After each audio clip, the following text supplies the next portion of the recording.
Welcome to Conversations with a Wounded Healer. I'm your host, Sarah Bueno. I'm a psychotherapist, teacher, consultant, and most importantly, a wounded healer, living and working in Chicago, Illinois. And I'm your host, Anne Remy. I'm a counseling psychotherapist, yoga teacher, and trauma specialist living in Brighton, UK. On this show, we interview folks in a variety of healing professions, and we discuss the intersectional journey of healing self while caring for others. But we're not just focused on individual healing, but also healing on the collective level, from white supremacy, late-stage capitalism, and the patriarchy. Thanks for joining us. Hello, Anne. Hello, Sarah. Was that Animaniacs? Where it's like, hello, nurse. Yes. And you sound so wimpy right now. You poor thing. I can't open my mouth all the way because the sinus pressure on my jaw. Oh, no. I feel like I was trying to eat earlier and I was like, I can't open my mouth all the way. So I'm like, oh, no. I feel real pathetic, but that's okay. I think it's important for somebody who is a doer and a goer to be reminded of our mortality every once in a while. It is true. It is true. My mom's going to listen to this and she's going to be like, oh, my poor sick baby. But right. by the time my mom hears it, I will be better. You'll be fine. So, right. Mom, I'm okay. So if chicken soup shows up at your door, it will be too late. Actually, my mom and I will be in Chicago, I think, when this episode airs. Oh, right. Yeah. So she can feel sorry for me to my face. The meeting of the mom. I can't wait. Yeah. It's going to be great. It's going to be so fun. It's going to be so fun. You know what else I can't wait for? What? I have some other fun things coming up. That was good. That was really good. Thank you. I appreciate that. Okay. This is your last opportunity to register for my Authentic Leaders group because it starts on November 1st. So if you are a leader in the therapy field, whatever that means to you, whether you're a supervisor or a practice owner or a manager of any sort, Authentic Leaders group, you can find that on my website, headheartbiztherapy.com/authentic-leaders-group. And it's almost the last opportunity to register for my right use of power basics training. So I've been talking so much about right use of power. We had Amanda Aguilera on the podcast. So I'm doing an in-person training in Chicago on November 15th. And my consultant and I, Aggie Chajinski, are doing financial literacy webinars. So you can also find that on my website. And then a very exciting thing that I have not talked about yet, I'm probably going to have her on my podcast at some point. My friend, Jessica Fruchter, she talks about perimenopause. And she has a seminar called The New Perimenopause. And we are doing one. It's virtual. And if you're listening to this and you're across the world, like Anne is right now, you could join us as well. That's going to be on December 6th. tinyurl.com/Peri, Peri, Meno, Meno, Chicago. That's where you can find info about that.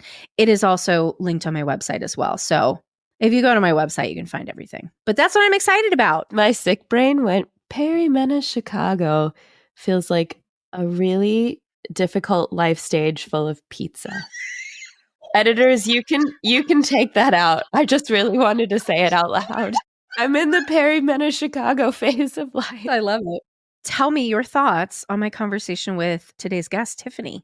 Loved it so much because student loan debt is something, see, my energy just came back.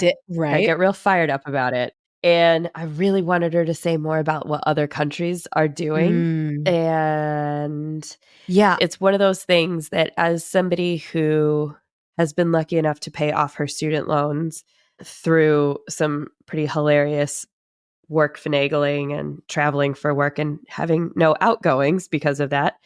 It's one of those things that I'm aware of how ridiculous my life had to be in order to pay those off. Yeah. And I'm also aware of like what debt does to us as a society and as individuals. And it really had me thinking about like when I went to uni or college, like the first time, it was just a fact for me. I was going to be in student loan debt probably for the rest of my life. That's what I was told. Yep. Yeah.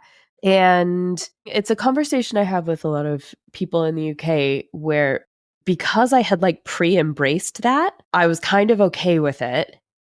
And it's interesting because when I see people here who don't want to go to uni because of the student loan system, which is very different, in my head, I'm like, if I had this student loan system, I'd have 10 PhDs by now. Wow. So it's one of those things that in my head, I'm kind of like, we do, and I don't know the statistics on like whether more Americans or more British people go to uni, but from my sort of anecdotal evidence, yes. And I think you guys touch on in this episode the sort of social aspect of moving away and kind of breaking free from your family and stuff like that, and what that means to different people and how that helps or hurts life transitions and things like that. And it's one of the things that I'm kind of always like, for a really good student loan system, it's not good. It's better than the US. It's worth it just to move away from home.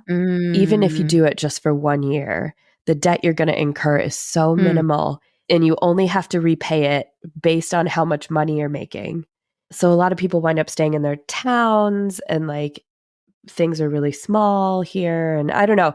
So it's always one of these like really interesting like thought points for me that like my preparation for debt definitely pushed me, but I don't think that should be the thing that did it. Right.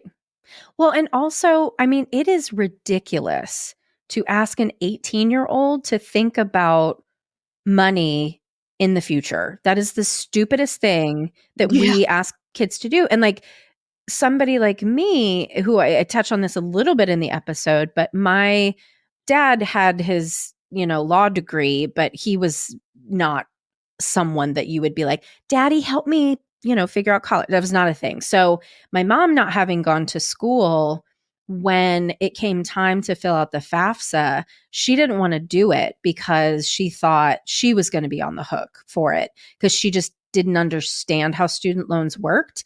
And so I didn't live at school my first semester because I was told that we couldn't afford it.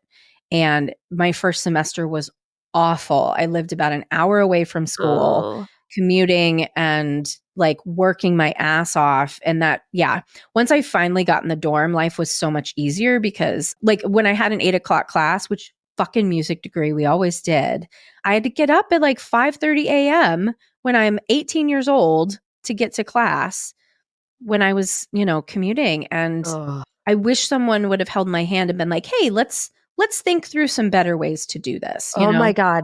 I think that all the time. And it's no shade to like my parents or anything. All that shit is just so confusing. Right. Like you could ask me now to do it and I'd be like, And so it does end up putting you in, like, I just took out private loans because I was like, I don't know how to do the rest of this. Like all of my loans, I think, were private. Oof. Because I was just like, At least it was before the stupid predatory private loans that are happening now. The interest rates I paid were some special. But I think I repaid twice what I borrowed. Woof. Yeah. Give or take, somewhere around that. Yeah. I remember looking at it at the end when I made my final student loan payment. And I called my mom when I made my final student loan payment. And I think it was like $15,000 or something. And I was looking at it and I was like, $15,000 in my bank account is the most amount of money I've ever had in my bank account. And I could pay off my student loans, or I could like buy a car, right. or I could Put a down put a payment down on a payment house. on a house somewhere. Yeah. Like there's so many things. And that was just the last payment. And it was, I just remember that moment. It was in a hotel room in Jordan and it was great. Well, congratulations. Thank you. Yeah. And because of the caps on tuition in the UK, I was able to pay my master's degree out of pocket, working full time while doing it. But there's tuition caps here, so they can't charge outrageous rates. Or they're trying to. Yeah. But, man. Yeah. Well, let's let the listeners hear more about what Tiffany has to say. Yeah. So, Tiffany Konyen is a doctoral candidate in the Anthropology and Social Change department at the California Institute of Integral Studies in San Francisco. Their research offers insight into the impacts of student loan debt on material life conditions, as well as on processes of transformation within graduate education in the U.S.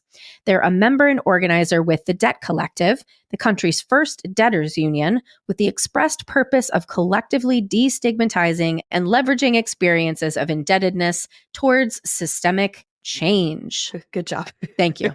So please enjoy this conversation with Tiffany. Hello, Tiffany. Welcome to Conversations with a Wounded Healer. Hi, Sarah. Thanks for having me. Very excited to have you. Very excited to get to know you better. We spent a very little amount of time together, but had an amazing conversation. And so I imagine we'll get to know each other even better now. Wonderful. Yes, sounds good. Yeah. Well, why don't you start off by telling people what you're doing in the world? Sure. So I'm currently a doctoral candidate at a school called the California Institute of Integral Studies in the Anthropology and Social Change department.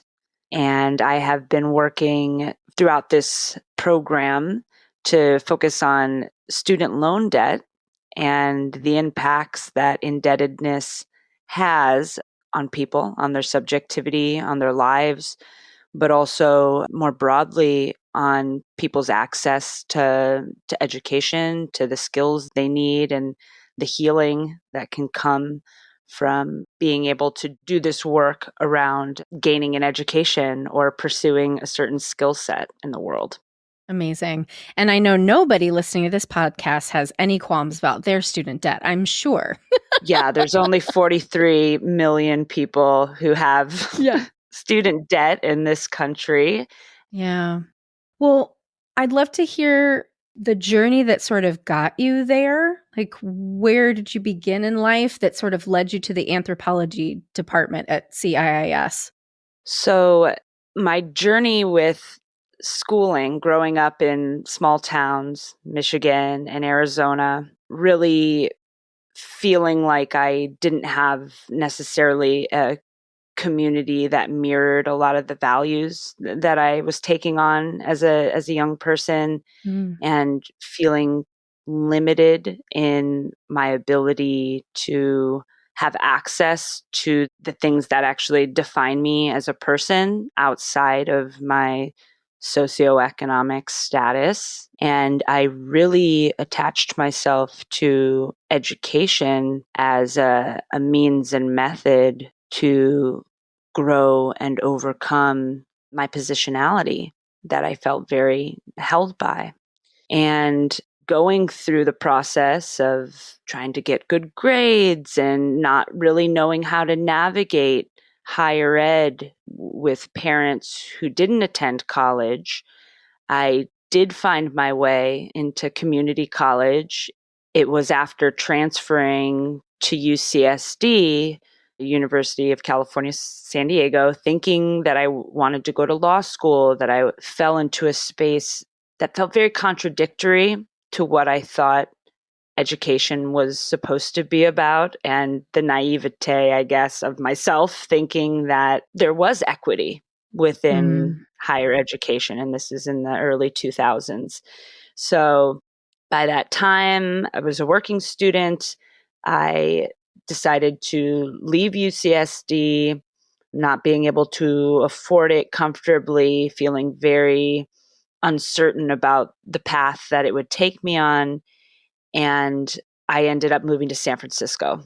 And I kind of re-envisioned what I imagined my life was going to be like. And I started working with youth as part of an after-school program, and started working with an incredible community of folks who were passionate about social justice, who are passionate about making sure that the students and the families who are being served through this public school were receiving the support and the care that they needed.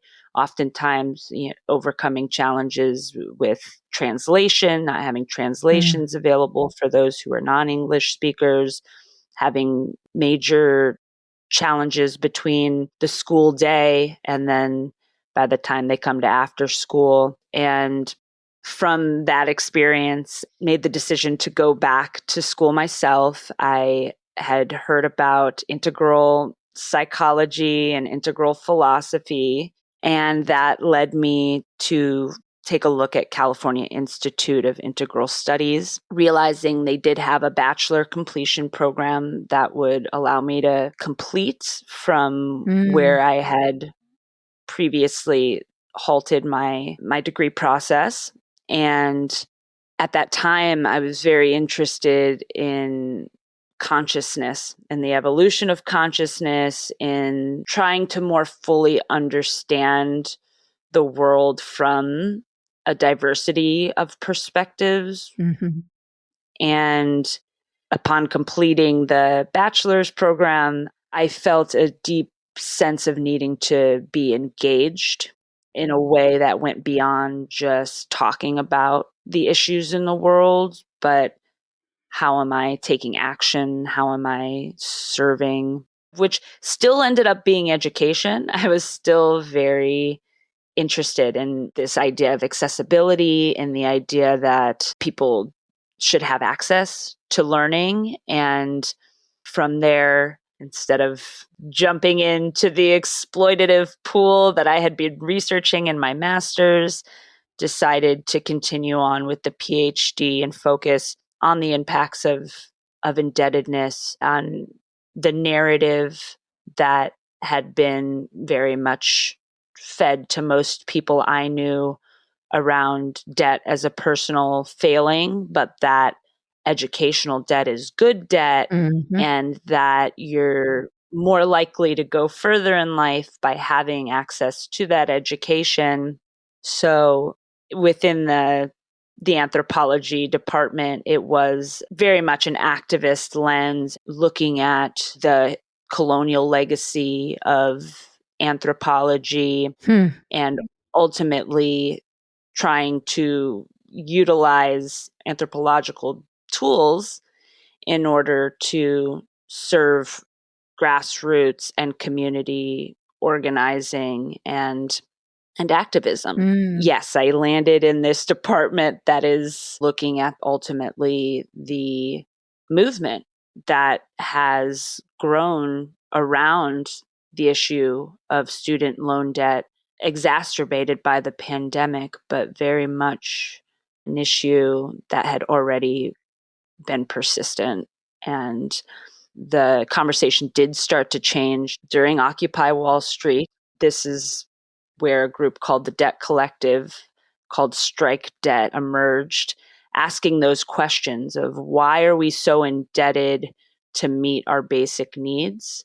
Mm-hmm. And how do we leverage this debt in order to support more people getting out of the grasp of indebtedness? Well, there's so many things in what you said already that I want to talk about, but let's start with access to education. That's one that I've been thinking about a lot recently, and as silly as it is, but the boom of podcasts I think has been one way that people have access to education that they've never had before, which is cool as shit. But I'm curious because you probably know, I'm guessing, studying other countries and how they relate to higher education and debt and all that sort of stuff. What are other countries doing? Yeah, I think there are many examples across the global north and south where education is seen as a social priority, that education and access to learning and a livable wage that will come from those skills that you're then giving back to society, there's seems to be more of a balance there. Although there are places that are trending towards the more capitalistic American model because they can. They see it Yeah. working, and so therefore they're allowing that to happen. But overall, there's many examples of the ways in which they're funding education in a way that is in relationship to wage, that's also in relationship to the costs of living. So Yeah. it's not just the tuition and the books and the certificates and all the things, but it's your housing, it's your food costs, it's your medical care, Mm-hmm. and looking at the total costs of being a student, and then how those skills and labor are going to be accounted for in the economy. Mm-hmm. It feels like that lacks in the United States, where you go Mm-hmm. in, you get a degree, you come out on the other end and you don't know what you're going to get paid. That also is wrapped up with our health care. And most people are dependent on an employer for their health care. So there's definitely other ways we could be doing it. And it seems like a very pointed way of controlling and maintaining a status quo when higher education in this country had only been accessible for certain populations. Right. Yeah, I want to talk about that. But first, I guess I just wanted to, because I know a lot of listeners were just relating to what you said about graduating and then not having a livable wage after they graduate based on the debt that they're accumulating. That's what's happening in the therapy world right now, really, really profoundly. And the way that this sort of shakes out, and I want listeners to hear the complexity of this problem, because what's been happening is that, at least in the private practice world, therapists are pointing at the business owner and saying, you owe me more money. You shouldn't be taking quote unquote 50% of my wages. You owe me more money. And it's not that simple. I'm actually going to be doing an Instagram live really shortly to show actually how much it costs to employ somebody.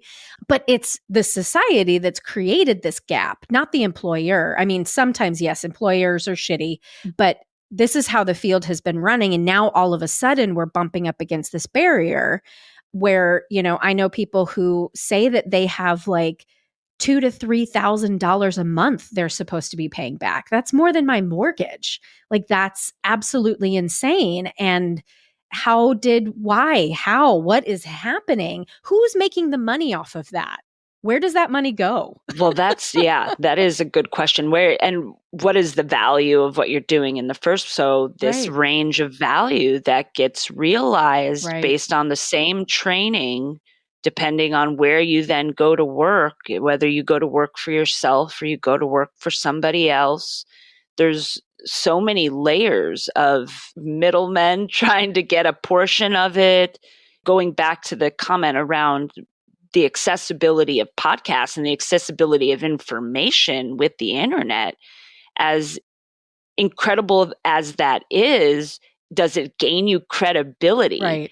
And who determines that credibility? Right. And oftentimes it's those in the system that are extracting from the labor that's being done. And that comes by way of, taxes. It comes by way of all of the marketing you have to do, all the platforms and the different things you need in order to gain an audience or be available to people. Mm-hmm. It chips away from those taking the liability versus those upholding a certain, element within the practice. So the money goes a lot of places. And at the same time, I think something that I find more and more is actually that it's not that there's not enough. There's not enough of being valued. There's not enough value being passed on through our government systems that say, oh, mental health is really important. And the amount of labor that it takes to not just manage a business, but to hold space and to maintain a consistency and to show up in the room. These are all labor intensive activities, and there's not really this value creating entity who's in our economy. It's more so, how do we limit what has value and then take as much of that value as possible out of circulation? So constipation of the system that tends towards hoarding rather than being able to fully say, I recognize the amount of labor it's taking to be in distress, or I recognize the amount of labor it is to be in the space holding your distress. And then the person who's like, well, I'm keeping the lights on, well, that person is in a state of distress with somebody supporting that and we have to maintain the space in order to do that. And that Yeah. ties into the mortgages, and that ties into the cost of housing, commercial facilities, taxes like land tax, property tax. So and those are other places where debt is prevalent and creating obstacles in order to do the work. Right. And I think the systems, the educational system in the US being so big, not having a figurehead, it's so much easier for someone to point their finger at the employer and say, you're doing it wrong, and be angry at them instead of grieving and being angry about this system that we're all forced into, where the business owner, small business owner, right? I think large business is very, very different, right? But if this is a small business owner, like most therapy practice owners that I know are really doing the best they can. They really do want to pay their staff as much as they possibly can and keep the lights on and keep paying the rent and all that sort of thing. And it just makes me so angry that we fight against the wrong enemy instead of coming together. Like, this is exactly why I wanted to have you on, to learn what is it that we could be doing differently in terms of how do we use our voices in order to try to shift some of these systems that are so unequitable and unmanageable at this point. This is not going to sustain very much longer. We're going to hit a bubble at some point, I'm guessing. Yeah, there's a lot that we can be doing, and at the same time, being and healing tend to be at the top of my priority list, because unless we're being and healing, it's easy to feel just enraged and powerless against, because what holds a small business owner then hostage is this larger monopoly, this larger conglomerate of the healthcare industry, the wellness industry, and the insurance industry.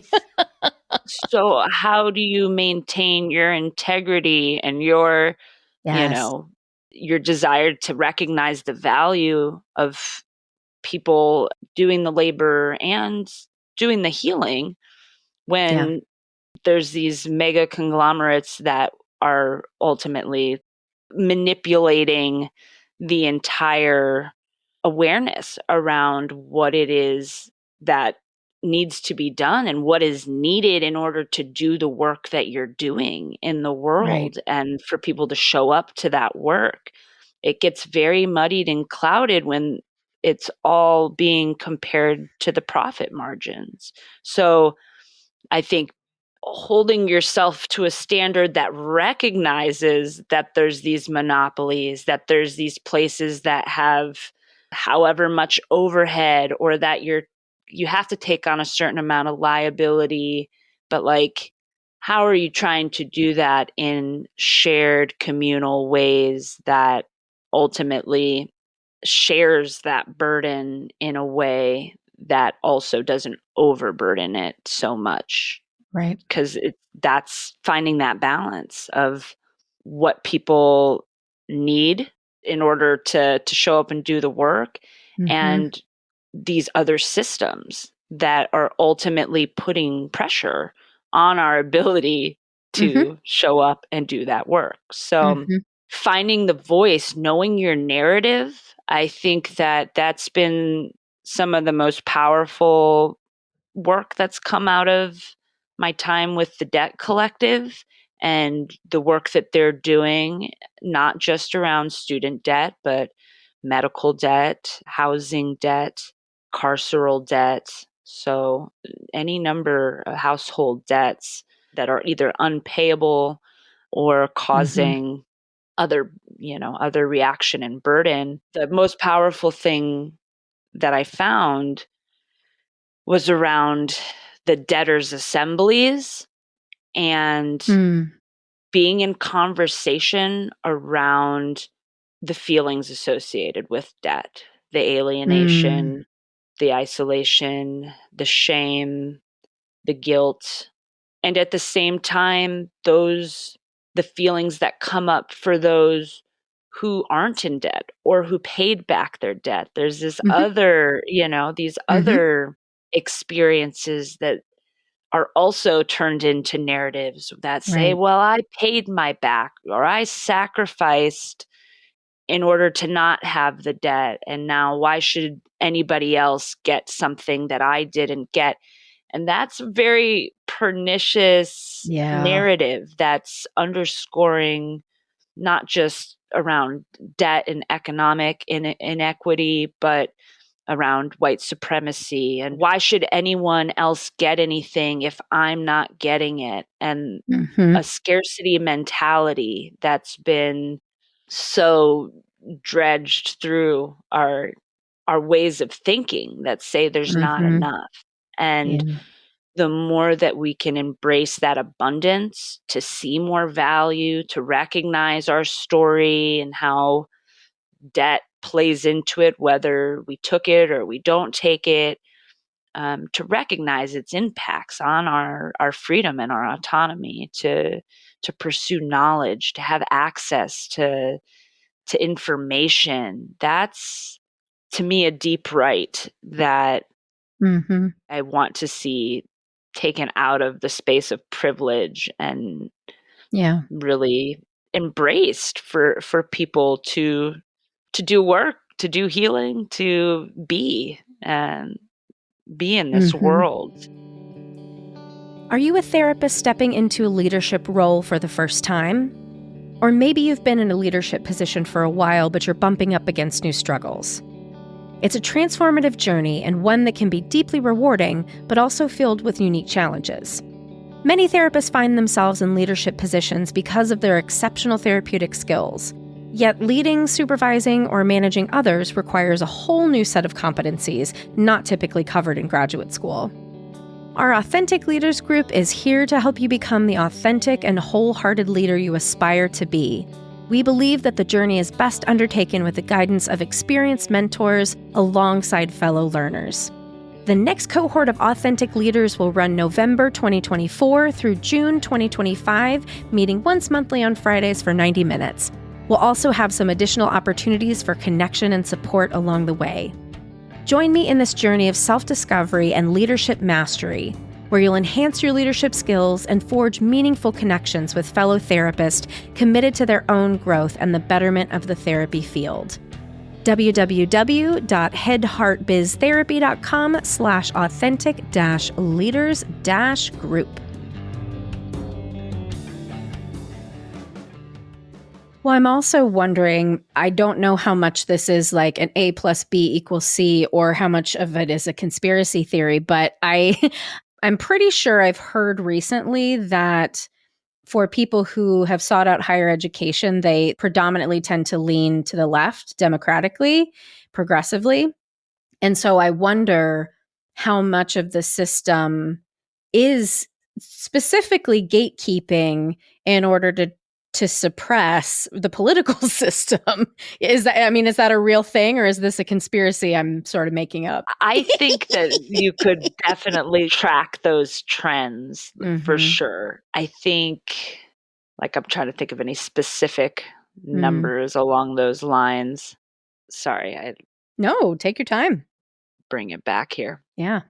I would say a large percentage of what's been happening in the last 30 years has to do with gatekeeping. And Mhm. although the tendency to lean towards the left, you could probably root that into having a space of access in itself, of Yeah. being exposed then to many ways of thinking, these are the halls of knowledge, being in mixed space in classes Mhm. with people who might be from another background, who are pursuing something different from a different Mhm. angle. So just being exposed to that difference in ideas in some ways, I think, perpetuates what would be seen as left. And that's just Yeah. giving more space and understanding to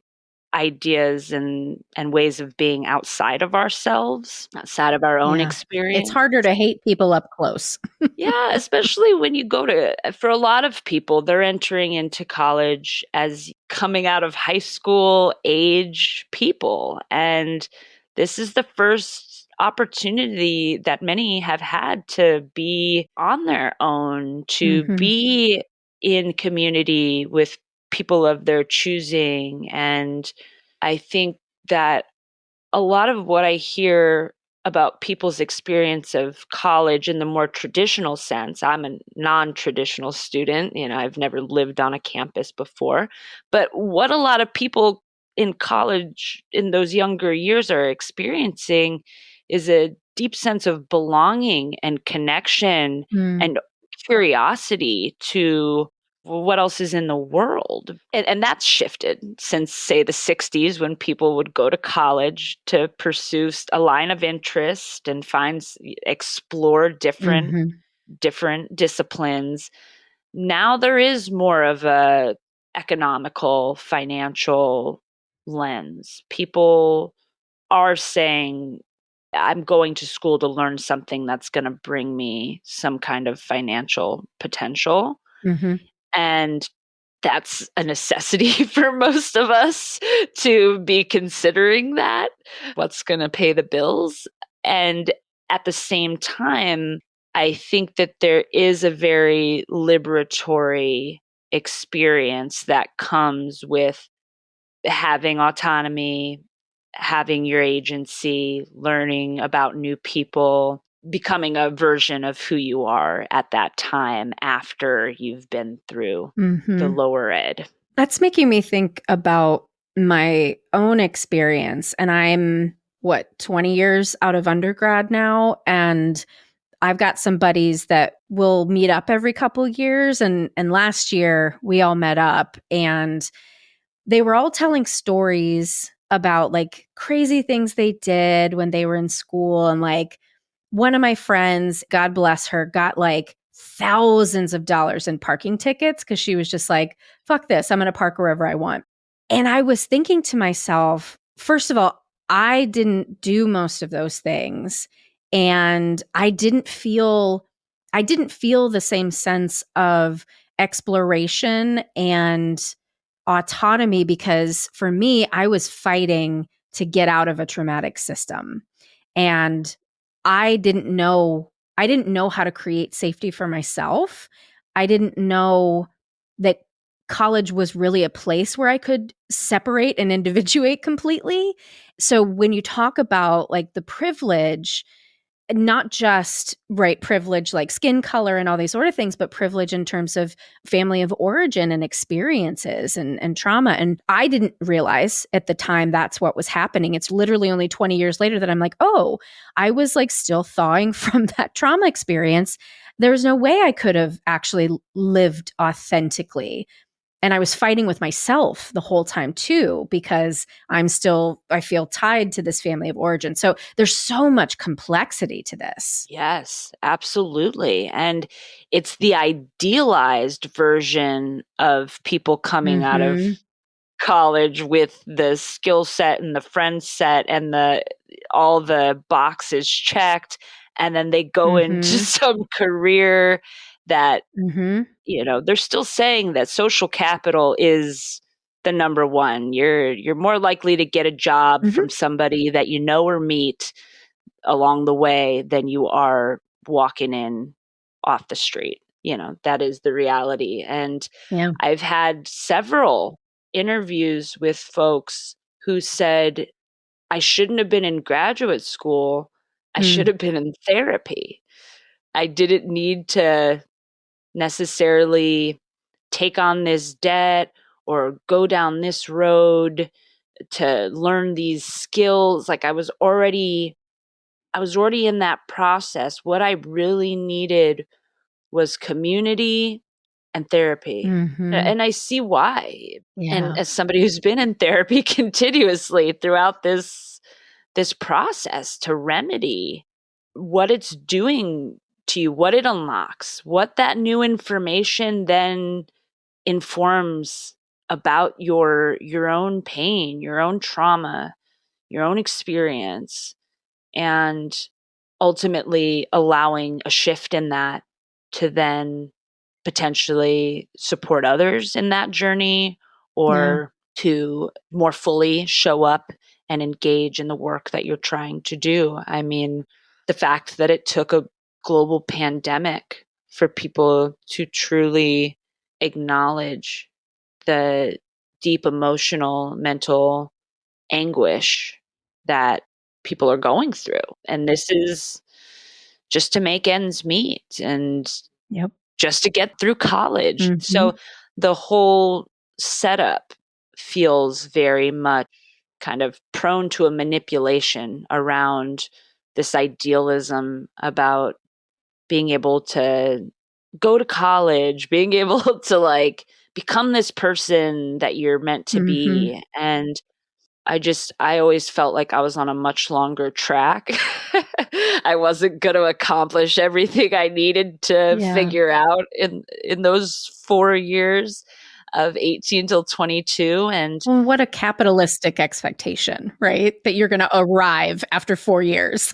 and then you're just going to be in the same job for the next 40 or 50 years and not ask questions and take what they give you. And, that's the setup. So, that's something that I found very interesting from the Debt Collective is they tied the defunding of education in California and then federally through Reagan, of course, as a direct response to the civil rights movement, as a direct response to student activism of the 60s that was pushing back against the government, against the war in Vietnam, against the continued inequities of people in this country. And from there, they've shifted that burden. So instead of this, controlled, educated populace who, if enough people have this experience, then it becomes normalized or idealized as what everybody else should be striving for. And I think that that's at the crux of some of these issues, is that they're supposed to be these very generic one-way paths forward for people. And that doesn't meet people's needs. That doesn't meet people where they are in their healing. And ultimately, the capture of education as this financialized asset keeps people from engaging in the work and the healing that they need to be doing in the world, which connects to why so many people are feeling like, what the hell is going on? What is this shit? Like, what's wrong with me? Yeah. And it's like, well, there's something very wrong with the system, and we're just parts of that. And how we navigate the ideals that are being set forth in order to break that status quo, to break the hold of the way we should be rather than being who we are. I think these are the powerful parts of abolition and debt work. It helps people to see themselves outside of the systems that they're so captured by and they feel so defined by. And so, at the root, that healing, coming to a sense of empowerment that says, actually, I made these choices. I know the odds are against me. I'm taking a huge risk. I have to tell myself this every day. I'm taking this huge risk. This is work I need to be doing. It's not valued in our economy. It's not seen as valuable right now, but it's valuable to me. And working from that place has allowed me to keep doing it. Yeah. Well, speaking of that, I mean, to make the choice to do something that's not lucrative, that has no guarantees, that is very unpopular with some factions of our country, could you frame what you're doing in this world as healing work? I want to say yes. Okay, well, let's pause with that for a second, because you want to say yes, but where's the but? What's going on there? Still in process. It's still, I know that there's not going to be this like one achievement. We tout student debt cancellation, widespread cancellation as the goal. Like that is the mission of the organizing, is to push back and to replace this system of higher ed indebtedness with a system that is accessible and quality learning from a multitude of learning styles and ways of being in the world that's beyond what we have available to us now, or we have available in these smaller pockets. They are emerging. I mean, it is happening. There's plenty of examples of the way that knowledge can be shared. And I think the healing that needs to take place is so collective that I am one part of this collective mission to bring about a way of thinking and being that can hold us beyond the alienation of the debt, of our trauma, of all of these impacts of life that need to be held, that need to be supported, and they need to be rethought, remetabolized, and reimagined in a way that these other yearnings can come forth, that these other potentials might find their way out. So I think there's a lot of healing involved. I mean, there's been a lot of healing for myself. I talk to a lot of people who feel a sense of relief being able to share their story without then the judgment coming back. I think being received and witnessed and honest about choices we make and not being fully subsumed by the burden, whatever that experience, whether it involves money or not. So, yes, I think healing is certainly a prime motivator in this work. Yeah. Healing social relationships, healing our own lack, our own sense of not enoughness, of being an imposter. So many people feel like imposters, and also the tension that comes from being in these different places. So whether you're a debtor or a non-debtor or a previous debtor, that impacts the way we see and receive each other. And it's just such a fiery and loaded sense. And each of, each person has their relationship to it, what it allowed or didn't allow. Yeah. Thank you. Yeah, I love what you said about the healing really needs to be collective.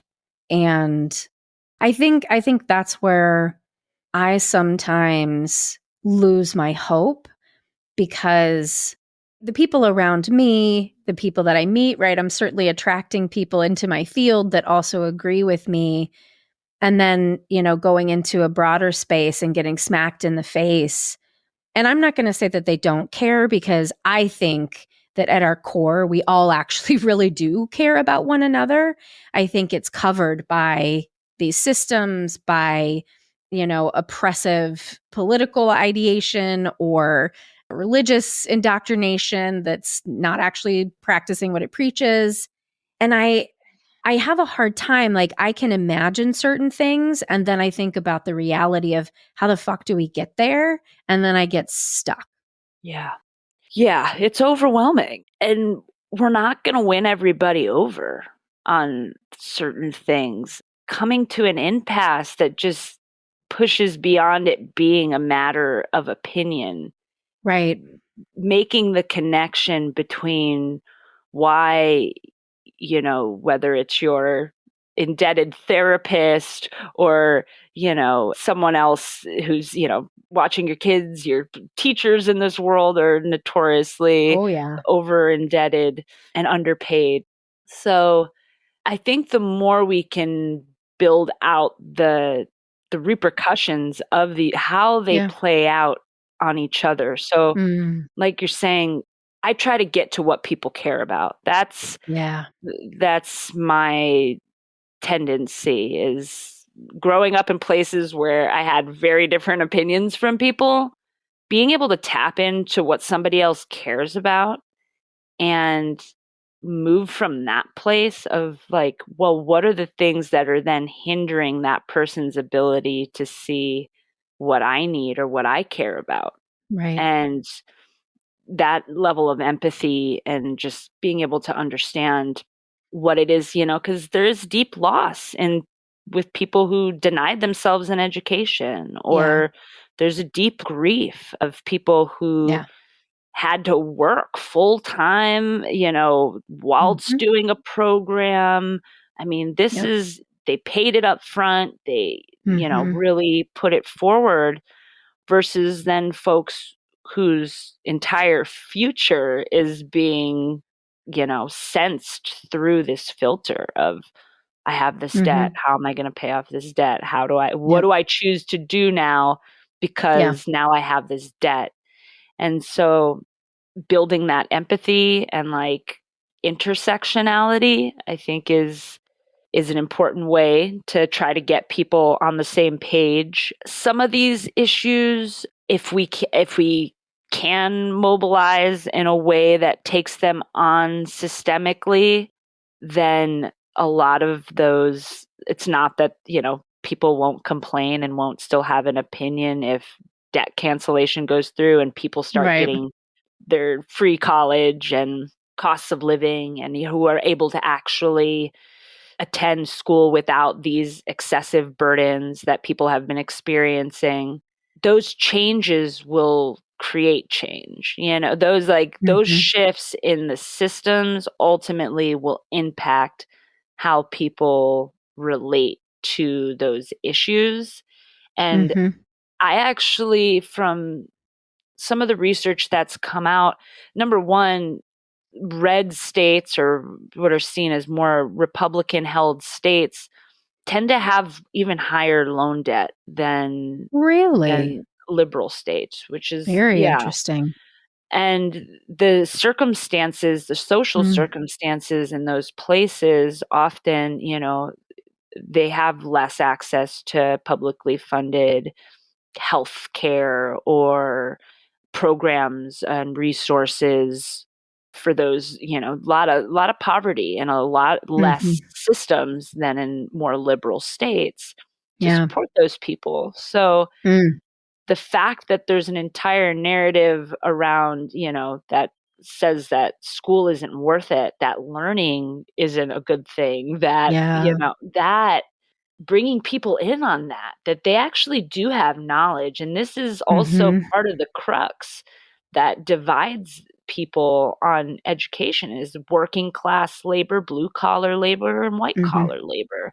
And like the value that gets assigned to then what's seen as white collar labor, when it's like, we need all of the folks doing the on the ground, in the constructions, in the all these fields that meet basic needs, service industries, and all these folks who get dubbed as minimum wage unskilled workers.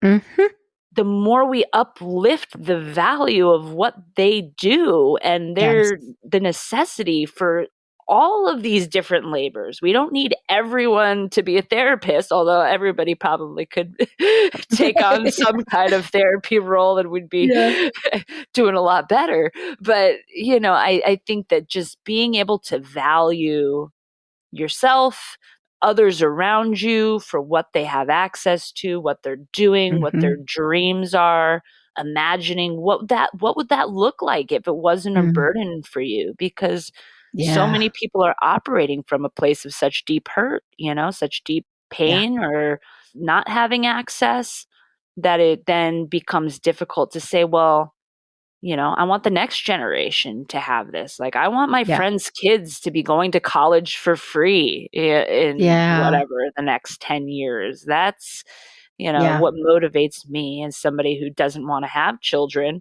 but sees the benefits of people having access to as much learning as they can for their whole lives, and building credibility within who determines the value of what we know is, this is a big part of it as well. So it's not enough for us to say, well, I really value what I'm doing if that doesn't create some kind of financial stability in order to then continue reproducing ourselves in that way. Yeah. Well, I feel like we could talk about this forever, but I see we're coming to the end of the hour and I want to respect your time. But if people want to get more involved in, say, the Debt Collective or, any other organizations, where do you recommend people check out? Debtcollective.org is a wonderful resource there, as well as the social medias for Debt Collective. Mm-hmm. There are organizations who are operating from the law side, from the political side.